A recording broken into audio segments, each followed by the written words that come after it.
All right, what's up everybody? Welcome back to the channel. Hope you guys are having a good day today. And with that said, in today's video, I want to talk about 5 key baits in my 2022 tournament season. Now, comparing this to 2021, a lot of these baits are different. I really don't think I have any. Actually, I have one bait from 2021 that carried over into 2022. And I'll explain that here in a minute. But it was pretty interesting to look back and reflect and see which baits were so crucial throughout 2022.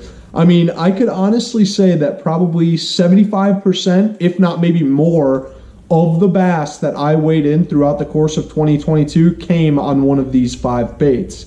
So kicking it right out the gates, my favorite square bill, hands down on the market, the Excite Baits XB1 square bill crankbait. Now, there's 2 main reasons that this is my favorite square bill out there, and one is the weight transfer system. So in this bait, there's a super loud rattle to it, but that rattle also doubles over as the weight transfer system, and that's the 2 main reasons that I like this bait. But that weight transfer system allows you to cast this thing like a bullet, and as well as just being very loud and aggressive. This crankbait is extremely loud and aggressive compared to the other 1.5s out there on the market. So definitely number 1 goes to the Excite Baits XB1. I caught a ton of limits of bass this year throwing around a square bill crankbait, and that's something that I consider to be one of my strengths. And this is also the bait that stayed true from 2021 to 22. So gotta have some of these. Go pick you up a couple of XB1s if you don't have them already. And they're just a phenomenal crankbait. So moving on to the second one here, this is something that I'm confident in, but I wouldn't necessarily consider it one of my strengths, and that being a jerkbait. I cannot tell you how many important fish this year I caught on a jerkbait, and specifically the Pointer 100 by Lucky Craft. I mean, just a phenomenal jerkbait. I almost feel like this bait doesn't get a whole lot of attention anymore, just because there's so many manufacturers coming out with new jerkbaits. But when it comes to like warm weather jerkbait fishing, a Pointer 100 is pretty tough to beat. So definitely number 2 on the list goes to a jerkbait, just because it bailed me out of so many tough situations. When things went south, it just seemed to get me that one bite that I needed. So number 2 goes to the jerkbait.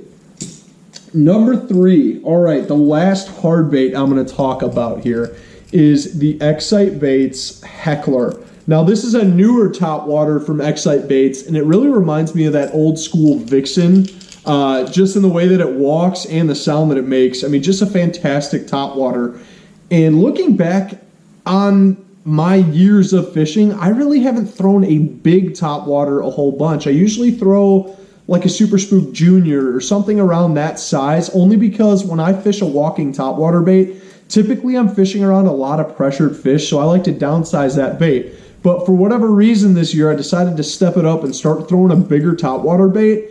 And I can honestly say that throwing a bigger walking bait, all the fish that seem to eat this are way more aggressive. Like a lot of the fish that do end up pulling the trigger and shooting out and eating this thing hit it 100 miles an hour. I mean, I don't think I had any like light bites on this bait. So just an awesome experience this year throwing this bait around, and a new experience for me because, like I said, I really only threw a lot of smaller topwater baits, but I will definitely be picking this guy up more in the future here. And just I mean, it's a phenomenal bait, just walks extremely well. So if you guys are looking to get some bigger topwaters or you're new to it, I highly recommend the Excite Baits Heckler, only because it walks so well and it gets a ton of bites.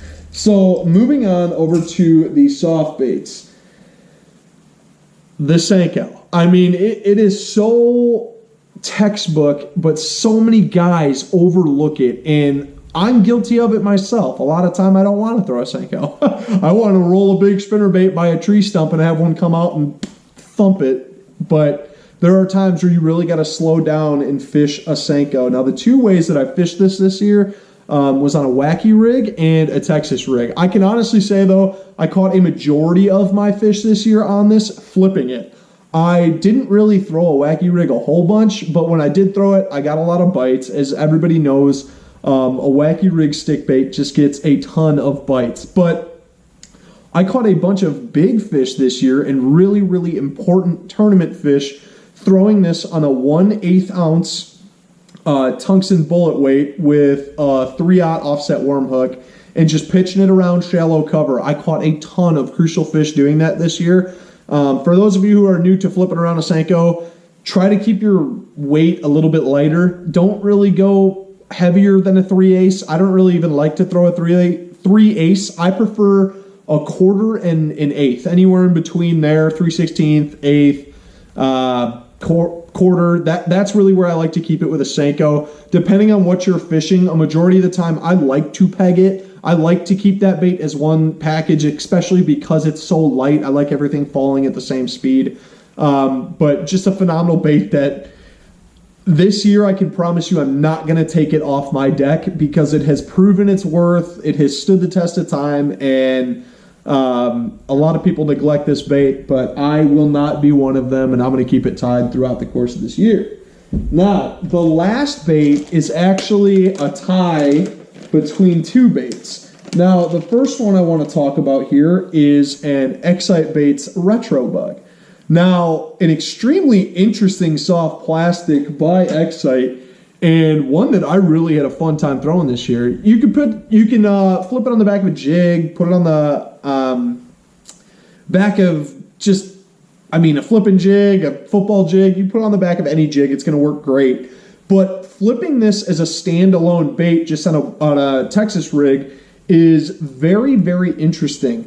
Because this bait is so flat, it almost seems to glide through the water on a really light Texas rig. And there was one tournament at the beginning of this year. It was the second tournament I fished on La Crosse. It was a BFL that I swear to you, I probably caught 5 fish to my co-angler's 1 just on this bait on a 1/8 ounce Texas rig. It seemed that was a reoccurring theme over the course of 2022. It seemed like the lighter I could keep my weight, the bigger bites I was getting, which is kind of odd because most of the time everyone's like, oh yeah, if you keep a lighter weight, you're going to get more bites, not necessarily bigger bites. It was very interesting just looking back on it because I almost feel like I got a lot bigger bites throwing a lighter weight. But yeah, that retro craw was just a phenomenal bait throughout the whole course of this season, and I highly recommend you guys take a look at that. Just a dead action bait.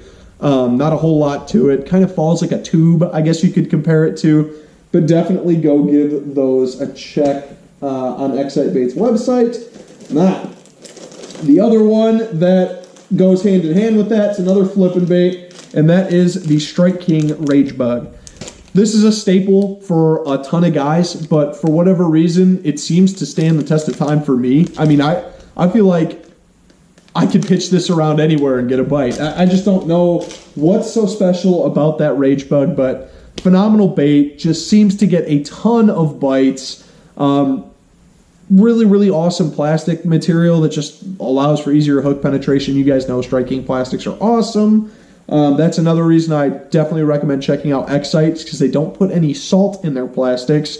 So it's like the consistency of a normal plastic bait. It's not like Z-Man Elastec. However, it floats and has a lot more buoyancy than traditional salted soft plastics because it doesn't have any salt in it. So definitely go give those Excite baits a look if you haven't already. They make a ton of different styles of soft plastics, and I can honestly say that a lot of them are phenomenal. So with that said, I'm going to show you guys one more bait here that I'm really excited about for 2023, and it's a bait that I've also kind of neglected, and it's come back to bite me because I've had my butt whooped on it a couple times, and that being a Ned rig. Now, there's a ton of different soft plastics out there, but not a whole lot of realistic craw imitating baits, and that's why I'm so excited about the Mad Craw Jr. here, which is a very, very small, lifelike looking crawdad presentation